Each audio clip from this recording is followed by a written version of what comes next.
It is 6:45 a.m. The tree care garage in Auroville is buzzing with action. Dressed in neon hues, this team from Tree Care has decided to divide and conquer the two assignments for the day. They take a quick stock of the job at hand before they load up their gear to leave for their sites.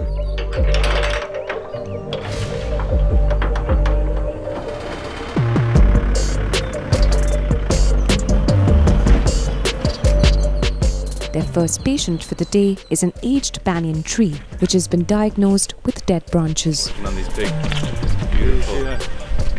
Company CEO Jonas Sohanek is joined by their arborist or tree expert, Bhagirath Prakash, and an assistant as they assess the majestic tree for risks and challenges.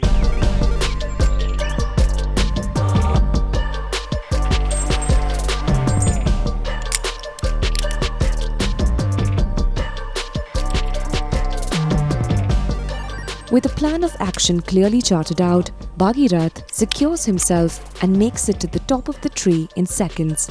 It obviously isn't the first time. Bhagirath is working from a canopy office as he sits comfortably taking out branches that need to go. He has been working as an arborist with Tree Care India, the first professional arborist company in the country, for the past 6 years.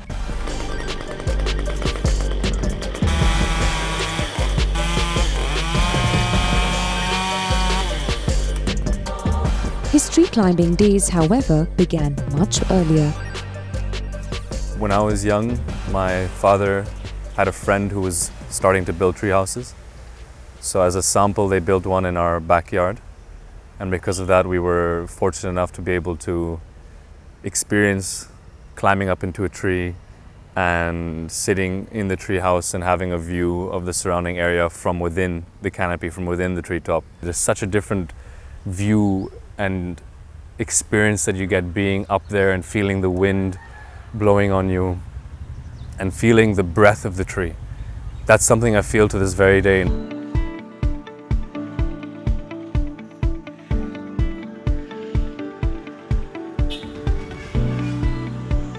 Both Bhagirath and Jonas grew up in this unique international township of Auroville, nestled in the Villupuram district of Tamil Nadu in South India. Not only is the place known for its spiritual gurus like Mother and Sri Aurobindo, the global village is also renowned for its best practices in reclamation of wastelands and reforestation initiatives. Jonas shares how he saw his hometown transform before his eyes. One of the key kind of focuses of Auroville at the time was reforestation, because it was a barren plateau. So just for the need of shade, people started to plant trees. And today we have a beautiful, vibrant ecology here with millions of trees that have been planted over the last 50 years. I witnessed the change from the extremely harsh and dry and hot conditions into transitioning into a young forest. Jump up a little bit, tighten, like that. Your leg is off the ground a bit, perfect. I think one of the most important things in tree work when you're climbing especially is rope management. Jonas feels it was perhaps this affinity towards nature that made him shift gears from being an economics major to a professional arborist. More comfortable to move around. Otherwise, But first, what exactly is arboriculture? The profession arborist or arboriculture it comes from the Latin word arbor, which is tree, and so we are tree professionals.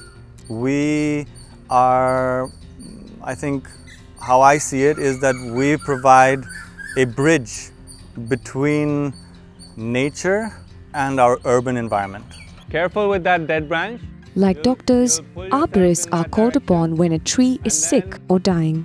Their role is to toe a fine balance, to first find out if the tree is salvageable. If it is, then second is to ensure that it does not pose a threat to infrastructure or to lives. So we act as sort of representatives for trees whenever any development happens, whenever any work happens. One should be consulting a trained professional that knows tree biology and the nature of how trees grow and what they need within their surroundings to be healthy. In the last decade, the state of Tamil Nadu saw lakhs of trees being uprooted and damaged in various cyclonic events, including Varda and Gaja. With such extreme weather events becoming increasingly common in the southeast coast of India, arborists are occasionally called upon by locals to remove unhealthy trees to avoid damage to property and lives. Often when a client asks, or when a concerned person asks, let's cut this tree down, or can we cut this tree down? The first question that springs to mind is why? What is the reasoning behind that? Is it fear? Was there big branches that fell? We can often realize that most of the time the solution isn't necessarily cutting the tree down. That isn't what we should be going for. But instead, if we prune the tree correctly and lighten the load of the tree, we can remove any dead branches that we find so there won't be branches falling down. Recent research revealed how treeless urban surfaces were as much as 1.3 degrees higher, that is 34.34 Fahrenheit, than areas shaded by vegetation. Yet, between 2018 and 2022, a whopping 5 million large trees were felled in India. Primary arborist and tree consultant Islan Lekure has spent close to 2 decades providing tree management solutions for India's urban forests. He tells us why we need a healthy urban treescape now more than ever. So the most common ones are obviously the shade, the pollution, the uptake of pollution in the air, but also they do phytoremediation. So when it rains, some of the toxins or some of the the emissions from the vehicles and such, they actually get absorbed within the roots.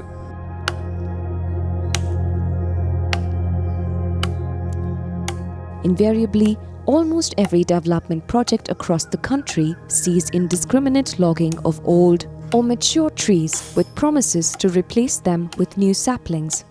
Islan shares how this could be problematic. And one of the things that has been clearly demonstrated scientifically all over the world is that trees don't actually give benefits until they're of a certain size. So this idea of it's okay, we're going to cut this tree, we're going to replant another 10, you can replant 100 if you want. You're not going to reach that benefit plateau. You're not going to reach it until at least 20, 30 years.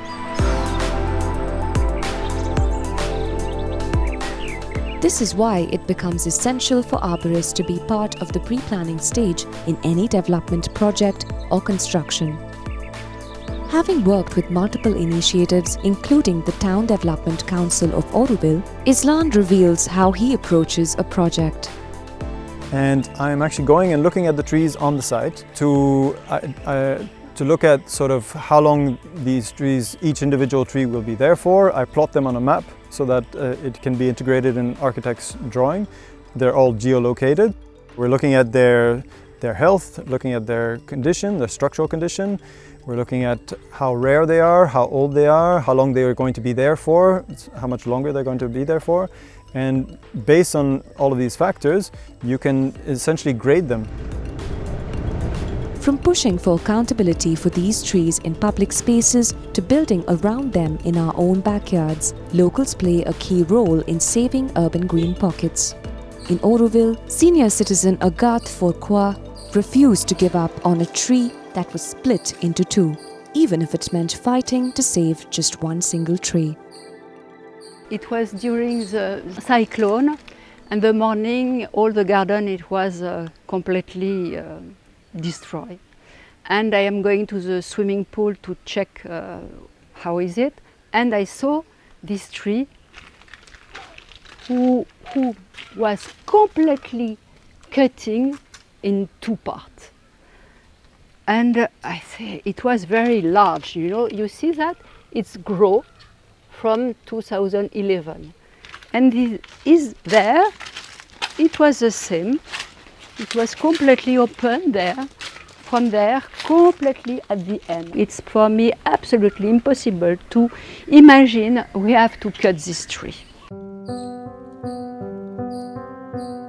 Fortunately for Agathe and her beloved tree, the local tree surgeons decided to take on the challenge.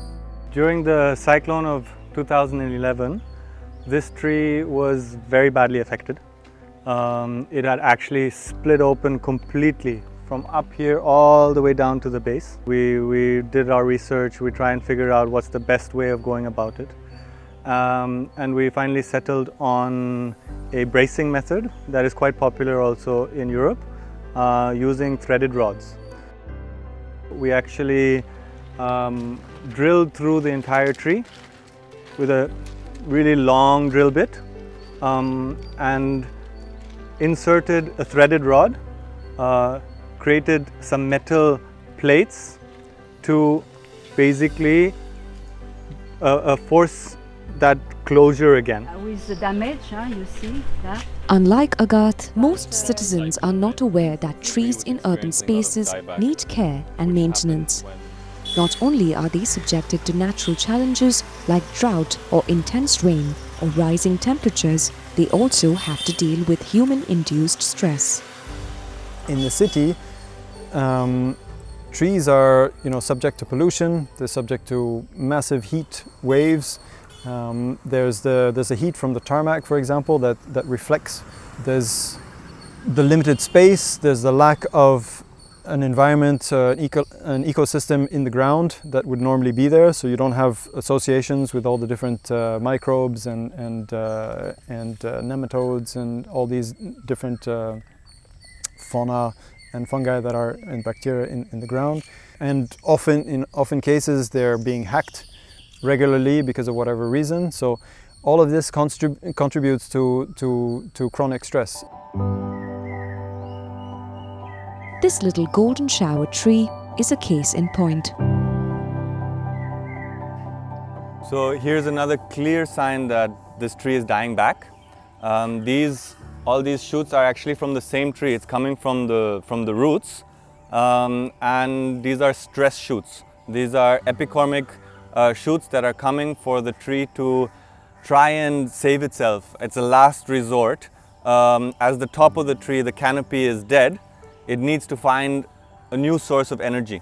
And so it's shooting out all these new epicormic shoots in a last-ditch attempt to create a new canopy for itself. This tree, Jonas opines, is too tough to save. But the grand old banyan tree we met earlier will hopefully live to see many generations. Be it saving people from a tree that could fall or saving a tree from us humans, our cities could definitely use more men who are mindful of where the axe falls.